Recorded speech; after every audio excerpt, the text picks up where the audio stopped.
Picture this. It's 7 a.m. and Alex hits the snooze button for the third time, knowing he has a presentation that could change his career. As he finally drags himself out of bed, that familiar voice starts. You're going to mess this up anyway. Sound familiar? What if I told you there's a battle happening inside your head right now between your goals and your brain's protective wiring? And we're going to get more into that and answering those questions in just 1 minute. But first, hey everyone, this is Jay with Life Next Level. This is the channel where we dig into the real stuff that holds us back and uncover the tools to level up your mindset, your relationships, and your life. If you're ready to break through your mental blocks, shift into a growth mindset, and start seeing real transformation in your life, hit that subscribe button below. We've got powerful strategies, information that you don't want to miss, and you won't find fluff here, only what actually works. So jumping back in, neuroscience shows us that your amygdala triggers fight or flight responses, even to non-physical threats, making growth and change feel genuinely dangerous. I'm sure you felt that where your heart starts to beat faster, you get sweaty. That's a general danger reaction. Even for some small stuff that you're doing, like giving a presentation, shouldn't be that dangerous, right? That shouldn't happen to you, but it triggers that same response as if it's danger. It's not a character flaw. It's normal brain programming. Today, I want to show you exactly how this ancient survival system works against your success and the simple shift that can change everything. So let's talk about Alex's morning, when your brain becomes your enemy. So let's walk through Alex's morning and see how this survival system plays out in real time. Alex hits snooze repeatedly as fear simmers beneath the surface. By the third alarm, Alex finally rolls out of bed, already feeling defeated. He grabs his phone and starts scrolling through social media for 20 minutes. We've all been there, right? Just checking messages, he tells himself. Just a quick look at the news. Meanwhile, Alex knows he should be preparing for the big presentation today.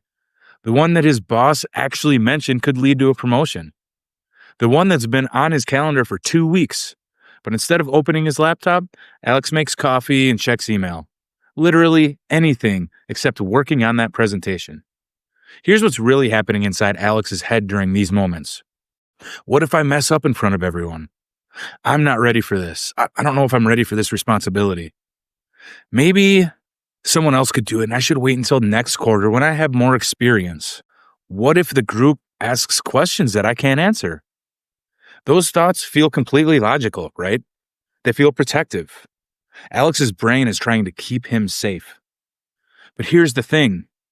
This isn't laziness. This isn't lack of motivation. This is Alex's ancient survival system kicking into high gear.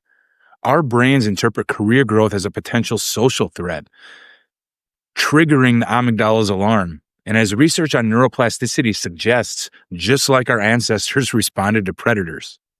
Alex's heart rate increases, his muscles tense up, cortisol spikes flood his system, all before 8 a.m. This is why Alex feels physically exhausted before even starting work. Have you ever had those days? Isn't it frustrating? Alex has been burning massive mental energy fighting this internal battle all morning, probably all night.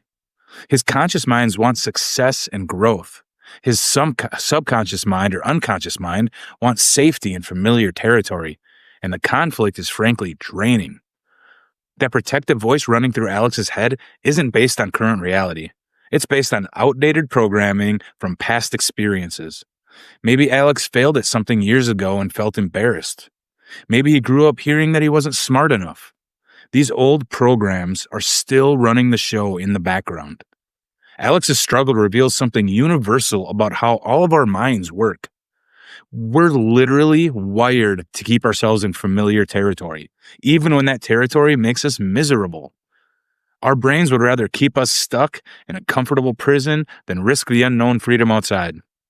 But where do these invisible barriers actually come from? The answers may surprise you. It's time to talk about this invisible prison and how past failures build mental barriers. Here's something wild. Your brain is keeping a secret file of every time you've been hurt, and it's using that file to make decisions about you and your future. Let me show you exactly how this works by taking Alex back 3 years, 15 colleagues, whatever it is. He's halfway through his quarterly report when he realizes he's been reading from the wrong slide deck. The numbers don't match. It's confusing. The charts make no sense. His boss raises an eyebrow. Someone in the back row starts whispering. Alex's face burns red, starts sweating as he scrambles to find the right presentation file. That moment lasted maybe 30 seconds. And to us, maybe it's happened to you before. Maybe you've seen it. Not a big deal, right? Not a big deal to those in the room. Like they're going to forget about it by tomorrow. But those 30 seconds created an invisible barrier that's still controlling Alex's life today. Here's how it happened. One bad experience plus intense emotional pain equals a new rule about what's safe. The hippocampus consolidated that presentation memory along with the shame and the embarrassment, creating neural pathways that get reactivated whenever similar cues appear. Now, 3 years later, every presentation feels like potential humiliation instead of opportunity. Alex's brain has become a security guard, constantly scanning for situations that feel similar to that conference room disaster.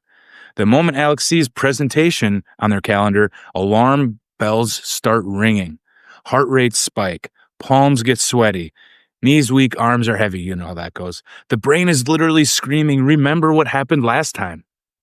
These mental barriers feel incredibly real and they're incredibly powerful because they're backed by actual emotional memories stored in Alex's brain. The hippocampus doesn't just remember facts. It remembers how things felt, that feeling. And if it's a horrible feeling, it remembers it all the more. That feeling of embarrassment, that shame, that feeling of being exposed as incompetent or not good. It's all stored right there, ready to fire off at the first sign of similar danger. This is where perfectionism becomes Alex's defense mechanism. If he can't guarantee a perfect presentation, his brain says don't do it at all. Better to procrastinate and make excuses than risk feeling that humiliation again. The brain would rather keep Alex safe in mediocrity than risk another emotional wound, no matter what that could mean for his future. What once protected Alex now restricts his growth. That ancient survival mechanism is now sabotaging every opportunity for advancement. Alex avoids speaking up in meetings. He turns down stretch assignments. He plays it safe, but safe feels incredibly miserable. Most people walking around have these invisible barriers like this, and they don't even realize they exist. Maybe you bombed a job interview 15 years ago, and now you unconsciously sabotage networking opportunities. Maybe a teacher told you that you weren't creative in 3rd grade, and you still avoid artistic projects. These barriers get built from experiences you might not even consciously remember. Crazy, right? But what if Alex could learn to recognize these patterns and respond differently? How about a transformation, Alex's new morning reality? Alternate universe time. Same alarm, same presentation, same stakes. But watch what happens when Alex understands the game their brain is playing. 6:30 a.m. The alarm goes off. Alex's eyes open and immediately that familiar voice starts. You're going to mess this up. But this time, Alex doesn't fight the thought or believe it automatically. Instead, he gets curious. Oh, okay, there's that voice again. So my brain is trying to protect me from potential embarrassment. So Alex sits up in bed and takes a breath. That's my survival system kicking in. It remembers the presentation from 3 years ago, and it's just trying to keep me safe.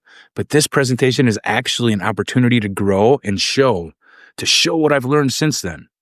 So he consciously is aware of it, and he reframes it in his own mind. And here is where everything changes. Alex doesn't wait for the fear to disappear. He's learned to act in defiance of fear, evidencing research that action builds confidence over time. He simply opens his laptop, reviews his notes for 10 minutes, just 10 minutes. And after, hey, the fear may still be there, but it's not making the decisions anymore. This is the breakthrough moment. Alex realizes that fear doesn't have to control his actions. He can feel scared and still move forward. In fact, that fear is a good note to yourself that you're doing something right, that you're getting out of your comfort zone. The brain's protective programming is still running, but Alex is now consciously choosing what serves his future instead of letting these old patterns run the show. Something interesting happens next. By challenging this one limiting belief about presentations, Alex starts noticing other self sabotaging patterns throughout his day, throughout his week. When he catches himself avoiding a difficult phone call, he recognizes the same protective mechanism at work.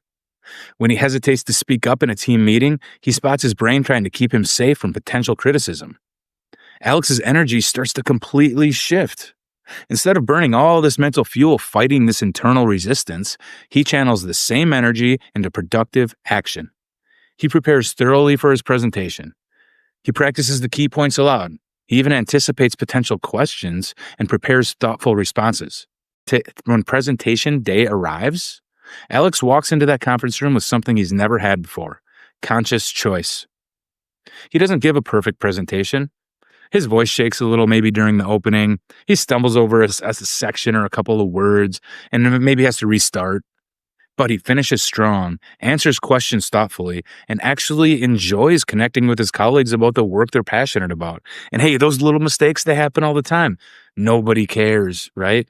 Like the people in the room, if I see somebody do it, that's off my mind in 2 minutes. Doesn't even matter. So Alex, by taking action despite the fear, he creates new evidence for his brain. That's where this becomes really powerful. The presentation didn't result in humiliation or career disaster. In fact, it resulted in recognition, positive feedback, and a follow-up meeting with his boss about new opportunities. Through repeated exposures to feared situations, Alex's neural circuits begin rewiring themselves, supporting sustained change. The old pattern breaks and a new one begins. Now, this takes time, but you got to start somewhere, right? This transformation really reveals something profound about how our minds actually work. Don't you agree? So let's just wrap this up. Your brain's protective programming once served you, but now you get to consciously choose what serves your future instead of letting these old patterns run the show with no restrictions. Here's what I want you to try. Identify one limiting belief that's been controlling your decisions. And if you watched my video the other day, I have some really good action that you can take to start identifying these limiting beliefs. So identify one that's been controlling your decisions, big or small. Maybe it's, these are high level, but maybe it's I'm not good enough or I always mess things up. And once you've identified this one limiting belief, take one small action that proves it wrong. Even short, deliberate actions, 10 minutes of prep, for example, alter neural patterns as studies on neuroplasticity show. So pick one fear and confront it now. Send that email, make that phone call, apply for that opportunity, take that opportunity, whatever it is. Confidence grows like a muscle when you lift the weight of action against the resistance of fear. Remember Alex's breakthrough. Acting despite fear literally starts to rewire your brain and creates new evidence that growth is possible and not dangerous. I hope you enjoyed this. I hope you have a great day. And remember, your future self is waiting. See ya.